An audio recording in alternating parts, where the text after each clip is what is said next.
বিরোধী বিধায়কের নাগরিক পরিষেবার কাজে নিরন্তর বাধা দেওয়া হচ্ছে এমনটাই অভিযোগ। আর এই অভিযোগে এবার 24 ঘন্টার জন্য অনশনে বসেছেন বিজেপি বিধায়ক শঙ্কর ঘোষ।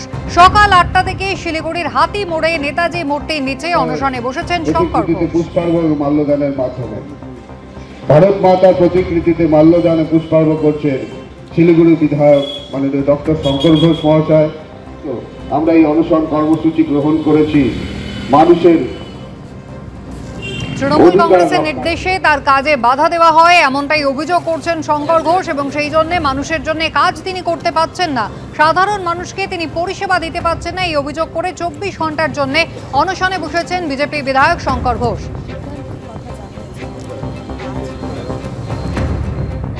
মাধ্যমে এবং শ্যামাপ্রসাদ মুখার্জি রাজীব কুমারের পর রাজ্যের পরবর্তী ডিজিকে এ নিয়ে জটিলতা কাটাতে শুক্রবারের মধ্যে ইউপিএসসিকে তালিকা পাঠানোর জন্য রাজ্য সরকারকে নির্দেশ দিল সিএটি। 28শে জানুয়ারি আলোচনার পর 29শে জানুয়ারি সম্ভাব্য তালিকা পাঠাবে ইউপিএসসি।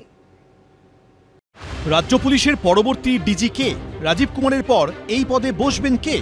এই নিয়ে তৈরি হওয়া জটিলতা এখনো কাটেনি।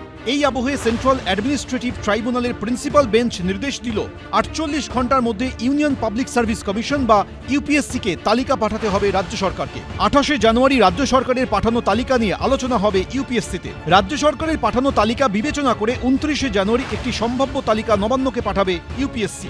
আইপিএস রাজেশ কুমারের দায়ের করা মামলায় ক্যাটের নির্দেশ, তৎকালীন ডিজিপি মনোজ মালব্য যখন অবসর নেন তখন যেসব আইপিএসের 6 মাস চাকরি ছিল তাদের প্রত্যেকের নাম তালিকায় বিবেচনা করতে হবে রাজ্য সরকারকে।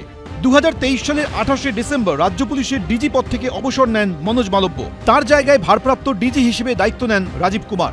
আগামী 31শে জানুয়ারি ডিজিপি পদ থেকে অবসর নেওয়ার কথা তার, তবে সঠিক সময় প্রস্তাবিত নামের তালিকা পাঠানো হয়নি বলে অভিযোগ। আইপিএস রাজেশ কুমার ক্যাটের কাছে অভিযোগ করেন অন্যায়ভাবে তাঁদের ওই পদ থেকে বঞ্চিত করা হয়েছে। ইউপিএসসির দাবি, সুপ্রিম কোর্টের নির্দেশ অনুযায়ী প্রাক্তন ডিজিপির অবসরের 3 মাস আগে অর্থাৎ 2023 সেপ্টেম্বর মাসে রাজ্য সরকারকে পরবর্তী স্থায়ী ডিজিপির প্রস্তাবিত নামের তালিকা পাঠাতে হবে। কিন্তু 1.5 বছর দেরি করে 2025 জুলাই মাসে রাজ্য সরকারের তরফে নাম পাঠানো হয় এবং এমপ্যানেলমেন্ট কমিটি মিটিং বা ইসিএম এর প্রস্তাব দেওয়া হয়। মুখ্য সচিবকে দেওয়া চিঠিতে সুপ্রিম কোর্টের 2018 একটি মামলার উল্লেখ করে কেন রাজ্য সরকার নাম পাঠাতে এত দেরি করল সেই প্রশ্ন তোলে ইউপিএসসি। তার ব্যাখ্যাও দেয় সরকার। সূত্রে খবর, কমিটির সদস্যরা ঐকমত্যে পৌঁছতে না পারায় সলিসিটর জেনারেলের কাছে মতামত চায় ইউপিএসসি। সলিসিটর জেনারেলের পরামর্শ অনুযায়ী রাজ্য সরকারের পাঠানো নামের তালিকা ফেরত পাঠিয়ে সুপ্রিম কোর্টে যাওয়ার পরামর্শ দিয়ে মুখ্য সচিবকে চিঠি দেন ইউপিএসসি এআইএস শাখার ডিরেক্টর। শেষ পর্যন্ত 48 ঘন্টার মধ্যে ইউনিয়ন পাবলিক সার্ভিস কমিশন বা ইউপিএসসিকে তালিকা পাঠানোর জন্য রাজ্য সরকারকে নির্দেশ দিল ক্যাট। ময়ূর ঠাকুর চক্রবর্তী, এবিপি আনন্দ, কলকাতা। সুপ্রিম কোর্টের নির্দেশ মনে করিয়ে রাজ্য সরকারকে কড়া বার্তা দিল নির্বাচন কমিশন। রাজ্য পুলিশের ডিজি, কলকাতার পুলিশ কমিশনার এবং সব জেলার পুলিশ সুপার ও জেলা শাসকদের স্পষ্ট নির্দেশে বলা হয়েছে কোনোভাবেই আইন শৃঙ্খলার অবনতি হওয়া চলবে না। গাফিলতি হলে সংশ্লিষ্ট কর্তৃপক্ষের বিরুদ্ধে কঠোর ব্যবস্থা নেওয়া হবে। সোমবার সুপ্রিম কোর্টের নির্দেশের পরও বদলায়নি ছবিটা। মঙ্গলবার সন্দেশখালীতে বিডিও অফিস ভাঙচুর এবং বাসন্তীতে ভাঙচুর হয় শুনানি কেন্দ্রে। এরপর কি হবে? শুনানি কি আদৌ সুষ্ঠু হবে? নির্দিষ্ট সময়ের মধ্যে শেষ করা যাবে শুনানি? এই রকম নানা প্রশ্নের মধ্যেই সুপ্রিম কোর্টের নির্দেশ মনে করিয়ে রাজ্য সরকারকে কড়া বার্তা দিল নির্বাচন কমিশন। এসআইআর চলাকালীন আইন শৃঙ্খলা পরিস্থিতি নিয়ে সোমবারই রাজ্য সরকারকে কড়া বার্তা দিয়েছিল সুপ্রিম কোর্ট। সর্বোচ্চ আদালত অর্ডারে স্পষ্ট লেখে কোথাও যাতে আইন শৃঙ্খলার সমস্যা না থাকে এবং পুরো প্রক্রিয়া যাতে মসৃণভাবে হয় তা নিশ্চিত করতে নির্দেশ দেওয়া হচ্ছে রাজ্য পুলিশের ডিজি, প্রতিটি জেলার পুলিশ সুপার এবং জেলা শাসককে। এবার সুপ্রিম কোর্টের এই নির্দেশই মনে করিয়ে পশ্চিমবঙ্গের মুখ্য সচিব, রাজ্য পুলিশের ডিজি এবং কলকাতার পুলিশ কমিশনারকে চিঠি দিল জাতীয় নির্বাচন কমিশন। পাশাপাশি রাজ্য পুলিশের ডিজি, কলকাতার পুলিশ কমিশনার এবং সব জেলার পুলিশ সুপার ও জেলা শাসকদের স্পষ্ট নির্দেশে বলা হয়েছে কোনোভাবেই আইন শৃঙ্খলার অবনতি হওয়া চলবে না। এসআইআর সংক্রান্ত কাজ চলাকালীন যদি কোথাও বিশৃঙ্খলা, বাধা বা প্রশাসনিক গাফিলতি দেখা যায় তাহলে সংশ্লিষ্ট কর্তৃপক্ষের বিরুদ্ধে কঠোর ব্যবস্থা নেওয়া হবে। সুপ্রিম কোর্টের আদেশ, নির্বাচন কমিশনের বার্তা, সেটা যখন ভুলণ্ঠিত হচ্ছে সেই সময় দাঁড়িয়ে আমরা নিশ্চিতভাবে আশা রাখি যে সুপ্রিম কোর্ট আরো কঠিন এবং কঠোর নির্দেশিকা বা আদেশ এ রাজ্যের পশ্চিমবঙ্গ সরকারের প্রতি দেবে, যা মানুষের জীবন সুরক্ষা শুধু নয়, রাজ্যের আইন শৃঙ্খলা পরিস্থিতিকে স্বাভাবিক করতে সহযোগিতা করবে। এতদিন আমরা জানতাম বিজেপি হচ্ছে কমিশনের মুখপাত্র, আর কমিশন হচ্ছে বিজেপির দালাল। আজকে দেখলাম নির্বাচন কমিশন হচ্ছে বিজেপির মুখপাত্র, মানে বিজেপির স্ক্রিপ্ট প্রম্পট করছে নির্বাচন কমিশন। সবার আগে তো নির্বাচন কমিশন ভায়োলেট করেছে সুপ্রিম কোর্টের অর্ডার। সবার আগে তো জ্ঞানেশ কুমারের উচিত কন্টেম্প্ট অফ কোর্ট দেওয়া। সবার আগে ওকে প্রয়োজন করলে সুপ্রিম কোর্টকে দেখে পাঠানো উচিত। আগে নির্বাচন কমিশন প্রমাণ করুক যে নিজেরা ভোট চোর নয়, নিজেরা বিজেপির দালাল নয়। মুখ্য নির্বাচন কমিশনার জ্ঞানেশ কুমার পশ্চিমবঙ্গের ভোটারদের আশ্বস্ত করে বলেছেন, কাউকে আইন হাতে তুলে নিতে দেওয়া হবে না এবং কেউ তা করলে কঠোর ব্যবস্থা নেওয়া হবে। সুপ্রিম কোর্টের নির্দেশ অক্ষরে অক্ষরে পালন করার কথা মনে করানোর পাশাপাশি চিঠিতে এসআইআর এর জন্য পর্যাপ্ত কর্মী মোতায়েন করার কথাও বলা হয়েছে। এর পাশাপাশি পশ্চিমবঙ্গের সিইওকেও চিঠি দিয়েছে জাতীয় নির্বাচন কমিশন। তাতে বলা হয়েছে 24শে জানুয়ারির মধ্যে লজিক্যাল ডিসক্রিপেন্সি এবং আনম্যাপড ভোটারদের নাম গ্রামাঞ্চলের ক্ষেত্রে পঞ্চায়েত, মহকুমা শাসকের দপ্তর এবং বিডিও অফিস ও শহরাঞ্চলের ক্ষেত্রে ওয়ার্ড অফিসে টাঙাতে হবে। এই দুই ক্যাটেগরিতে থাকা ব্যক্তিরা তাদের নথি অনুমোদিত প্রতিনিধির মাধ্যমে জমা দিতে পারবেন। সেই প্রতিনিধি বুথ লেভেল এজেন্ট বা বিএলএ হলেও আপত্তি নেই, তবে প্রতিনিধির কাছে ভোটারের অনুমোদনপত্র থাকা বাধ্যতামূলক।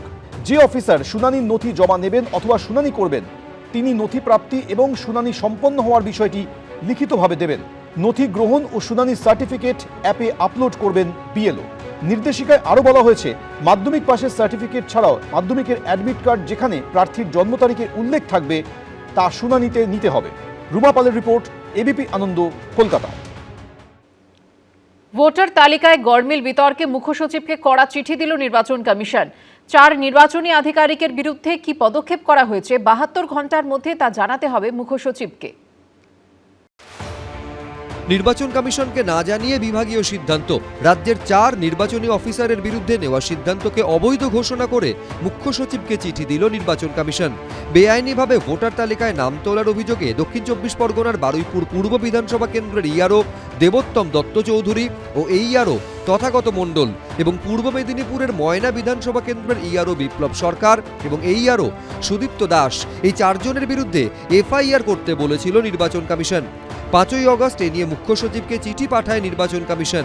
যদিও তারপর অভিযুক্ত অফিসারদের পাশে দাঁড়িয়ে নির্বাচন কমিশনের বিরুদ্ধে সুর চড়ান মুখ্যমন্ত্রী।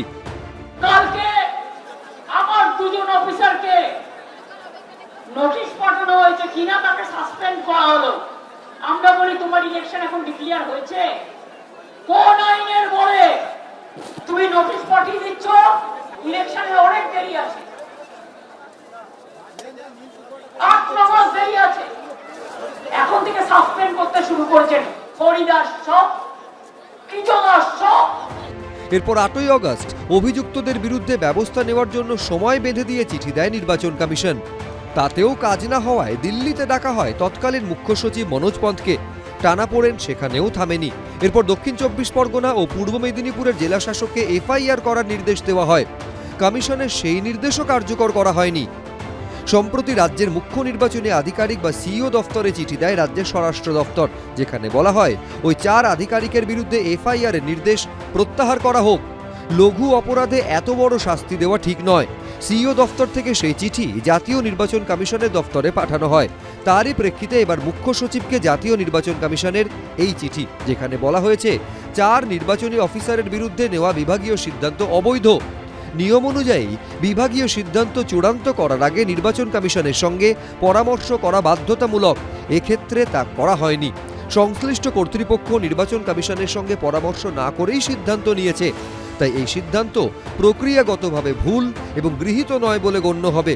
পাশাপাশি চিঠিতে বলা হয়েছে 4 জন নির্বাচনী আধিকারিকের বিরুদ্ধে কী পদক্ষেপ করা হয়েছে 72 ঘন্টার মধ্যে তা মুখ্য সচিবকে জানাতে হবে। এমনকি কেন নির্দেশ কার্যকর করা হয়নি সে বিষয়ে রিপোর্টও চেয়েছে নির্বাচন কমিশন। 24শে জানুয়ারি বিকেল 5টার মধ্যে সেই রিপোর্ট জমা দিতে বলা হয়েছে। রুমা পাল, রাজীব চৌধুরী, সমীরণ পালের রিপোর্ট, এবিপি আনন্দ। এবিপি আনন্দ, এগিয়ে থাকে, এগিয়ে রাখে।